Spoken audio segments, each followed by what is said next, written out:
O poço mira no que vê e acerta no que não vê. A mensagem, que não parece ser intencional na obra, acaba sendo muito mais relevante para o tempo de pandemia que estamos vivendo do que aquilo que a obra intentou. O poço fala de uma prisão vertical, onde a comida desce das camadas mais altas para as mais baixas, onde cada um tem um tempo específico para comer aquilo que desce. Como se pode imaginar, uns se fartam, enquanto outros morrem literalmente de fome, ao ponto de alguns praticarem canibalismo e outros atos de violência mais terríveis para tentar sobreviver. É muito óbvia a crítica que o filme faz ao sistema capitalista de sociedade. Isso chega a ser expresso textualmente na obra. No capitalismo, os ricos tomam aquilo que os pobres poderiam comer. O fracasso da mensagem anticapitalista de O Poço está em tratar o mercado como uma bandeja, no sentido de que se um pega algo da plataforma, falta algo para quem está embaixo. Numa sociedade de mercado, por outro lado, o que nós temos constantemente é produção de riqueza. Ninguém enriquece simplesmente tomando recursos que são escassos,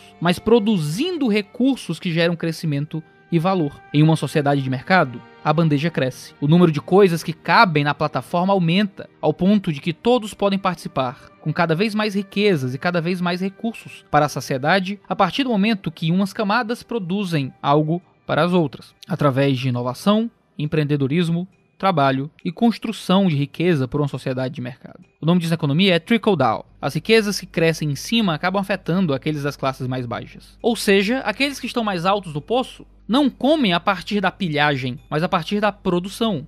E a produção gera mais recursos para os que estão embaixo. A economia não é como uma pizza, onde pegar um pedaço maior gera menos comida para quem está com a gente. A mensagem anticapitalista de O Poço é um fracasso, é um estereótipo, é um clichê. No entanto, tem algo que O Poço nos diz que deve chamar nossa atenção. Nós estamos em um tempo de pandemia, e O Poço traz uma mensagem que ensina alguma coisa. Existem recursos na sociedade que nem sempre estão disponíveis a todo mundo. Você não consegue ter um crescimento econômico infinito a tempo bastante em todas as áreas. Esse é o caso, por exemplo, da hidroxicloroquina, do álcool em gel e das máscaras N95. A hidroxicloroquina surgiu como um possível remédio para a cura do coronavírus e fez pessoas estocarem um recurso que serve para tratar algumas doenças autoimunes como lúpus, ao ponto de pessoas que fazem uso da medicação não terem mais acesso a elas. Ou seja, a mera possibilidade de um remédio resolver uma doença gera um tipo de estoque de recursos que prejudica a realidade de outros. As pessoas já estavam tomando seus remédios e se automedicando sem garantia alguma, causando escassez para aqueles que precisavam. Pessoas estocando comida e papel higiênico em suas casas, ao ponto de gerarem um nível de escassez imensa a outras pessoas. Muitos comprando máscaras N95 que deveriam ser usadas por profissionais de saúde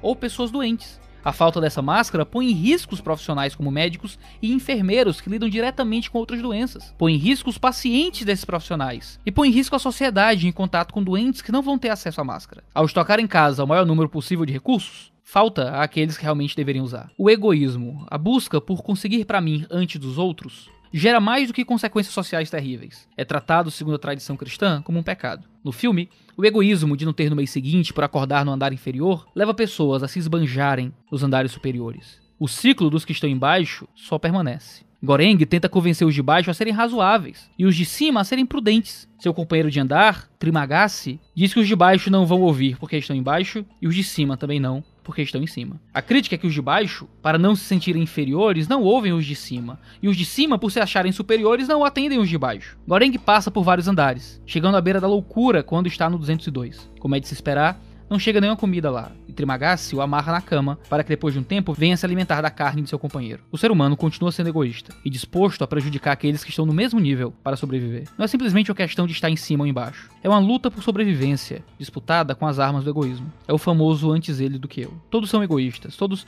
pensam em si. E descobrimos mais à frente na trama que se cada um comesse apenas o que precisava, todos teriam comida. Goreng conhece outros 3 personagens: Miharu, a assassina que todo dia vai em busca da filha, e Mogiri, uma psicóloga que está em processo de metástase e se entrega ao poço, e Bharat, o religioso fideísta. E Mogiri, como a psicóloga que já trabalhou para a administração do poço, disse que a ideia era gerar uma solidariedade espontânea, onde uns pensassem nos outros. Mas ela acaba frustrada ao tentar convencer os de baixo a serem solidários. Goreng parte para uma tentativa de coerção argumentativa, mas também falha, porque no mês seguinte ele acorda em um andar inferior. Com Bharat, ele acorda no nível 6, um andar onde ainda chega muita comida, mas decide descer em todos os andares usando de coerção física para tentar gerar solidariedade, deixando de ser solidariedade e se tornando medo de punição. Eles conhecem um velho numa cadeira de rodas que diz que eles precisam de um símbolo, Uma mensagem que os superiores entendam. A mensagem tinha que ser algo belo, uma panna cotta, uma delicada sobremesa italiana. Lutando contra tudo e contra todos, à beira da morte, eles chegam ao último nível, o 333, onde encontram a filha de Miharu, que eles questionam que existisse. Todo dia, Miharu descia até o 333 para levar alimento à sua filha. Sem escolha, eles alimentam a menina com a panna cotta, desistindo de vez do que pretendiam. Barahat não aguenta e morre, mas Goreng então percebe o que teria que fazer. A mensagem não era sobre recursos escassos, era sobre o valor da vida do ser humano. Goreng sobe na plataforma com a garotinha e desce até o andar onde não há nada, senão a escuridão, as trevas, o limbo. Nas trevas, Goreng, mesmo que alucinando, percebe que a mensagem é mais importante que o mensageiro. Ele abdica de sua vida para salvar a vida da garotinha, desce da plataforma e se entrega às trevas, para que uma vida pudesse ser salva. Goreng foi maturado, passou por vários níveis e conheceu várias pessoas. Ele desceu ao mais profundo abismo, desistiu de sua vida para salvar uma vida, nem que fosse uma única vida. Há claramente uma mensagem messiânica, sugerida algumas vezes de forma explícita no filme. A simbologia é clara, não há muito mistério. O Messias no filme é aquele que abdica de tudo para salvar uma vida e que acaba se entregando à escuridão. Por outro lado, Paulo, na Epístola aos Filipenses, nos dá uma mensagem que percorre séculos. Uma mensagem mais importante que o mensageiro. Uma mensagem que não termina em luto, mas em exultação. De um Cristo que se humilhou para se fazer servo na forma de ser humano, morrendo na cruz, na forma mais humilhante de se morrer naquela época. Ele foi sepultado, mas não permaneceu nas trevas. O Messias da vida real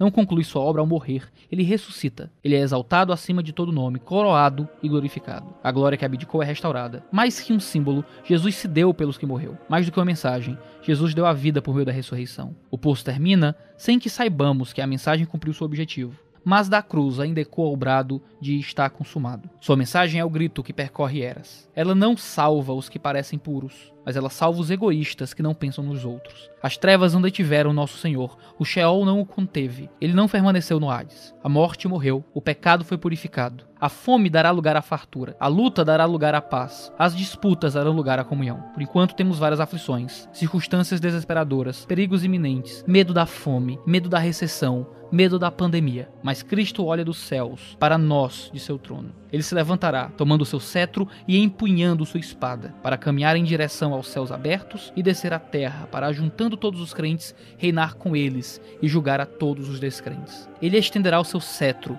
e a paz se fará. Ele usará sua espada e a justiça será feita. No fim do seu trono e cercado por multidões, ceando em abundância, ele verá o fruto do seu penoso trabalho e se alegrará. Em tempos de egoísmo e pandemia, é tempo de lembrar da obra perfeita do Deus que se humilhou por nós.